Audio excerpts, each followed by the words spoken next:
ବର୍ତ୍ତମାନ ଆମେ ଆସିକି ଝାରସୁଗୁଡ଼ା ପହଞ୍ଚି ଯାଇଛୁ। ଝାରସୁଗୁଡ଼ା ଷ୍ଟେସନରେ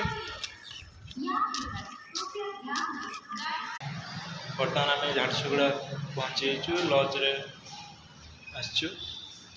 ଦେଖନ୍ତୁ ଲଜ୍ ଏ ରୁମ୍ଟା ଦେଖନ୍ତୁ। ବେଡ଼ସିଟ୍ ଏମିତି ବାସ୍ନା ହେଉଛି ତମେ ଭାଇ ଏ ଘରେ ରହିପାରିବେ। ଏତେ ଛୋଟ ରୁମ୍ଟା 500 ଟଙ୍କା।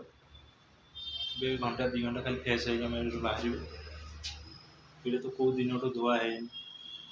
ଦେଖନ୍ତୁ ଏ ବେଡ଼ସିଟ୍ କେଉଁ ଦିନଠୁ ଧୁଆ ହେଇନି। ବେଡ଼ସିଟ୍ ସ୍ମେଲ୍ ହେଉଛି।